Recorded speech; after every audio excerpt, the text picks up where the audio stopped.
இப்ப எல்லாம் ரொம்ப சிம்பிளா போச்சுப்பா.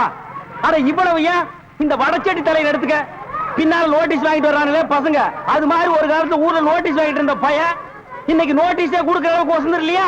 நீங்க கூட தான் ஊர்ல ஆடு மாடு ஓட்டிக்கிட்டு இருந்தீங்க, இப்ப ப்ரொஜெக்ட்ல படம் ஓட்டுற அளவுக்கு வந்துடலையா? நான் சொன்ன பதிலுக்கு நீ சொல்லுவியா? நீங்க மட்டும் என்ன சொல்லுவேன்? என்ன சொல்றீங்க? அண்ணா விடுங்கண்ணே, உலக சண்டை ஓஞ்சாலும் உங்க சண்டை ஓயாது போல் இருக்கு.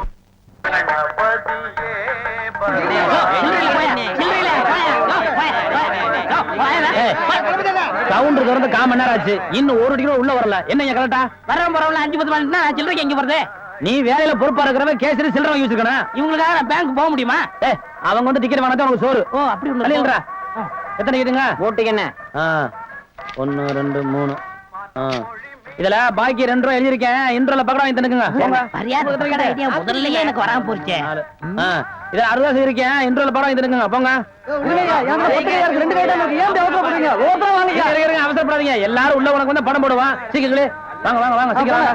உனக்கு என்ன அவன? 2 டிக்கெட் கூட மிஸ்டருக்கு 2 பாக்கெட் சாராயம் 1 பாக்கெட் ஊற அப்படியா? மா தாயே மகமாயே. அண்ணே நீங்களே சாமியை கும்பிட்டு படத்தை மாட்டுங்க, படம் சூப்பரா ஓடணும். அப்பா முருகா. என்னது? ஐயோ, மெட்ராஸ்ல படம் எடுக்கிறாங்க, ஜனங்களுக்கு நல்லா தெரியுங்கிறக்காதான் லைட் போட்டு தெரிய எடுக்கிறாங்க. நீங்க படம் ஓட்டுற ஆபரேட்டர் இங்க லைட்டை சரியா கவனிக்காம சின்ன பிள்ளை மாதிரி உட்காந்து சீட் ஆறீங்க. அங்க பாருங்க ரசிகர்கள் விசுவதிக்கிறாங்க, கொஞ்ச நேரத்தை சேர் வைப்பாங்க, தியேட்டர் வைப்பாங்க. இதெல்லாம் யாருக்கு நஷ்டம்? மாளிகை நஷ்டம். உங்களுக்கு விளையாட வேலை கிடைக்கல, இனிமே விளையாண்டிக்க பிச்சிரு மிச்சு அடிச்சண்ணா. ஏன்னா உங்களுக்கு அறிவு வேணா? டேய் இங்க வா.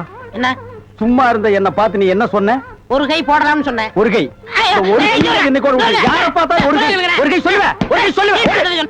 ஐயா இந்தாங்க. என்னப்பா இன்னைக்கு எக்கச்சக்கமான வசூல் போல இருக்க? போட்டிருக்கிறது வசூல் சக்கரவர்த்தி படமாச்சுங்களே ஐயா.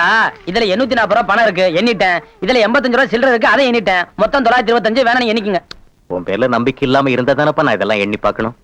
கணபதி, நீ ஓடி ஆடி உழைக்கிறது மட்டும் இல்லாம காசு பணத்தை கரெக்டா பொறுப்பா என்கிட்ட கொண்டு வந்து ஒப்படைக்கிறேன். ஆனா எனக்குன்னு ஒண்ணு பிறந்திருக்கே, அது இதுல எவ்வளவு சுருட்டிட்டு போய் என்னென்னத்தை பண்ணுதோ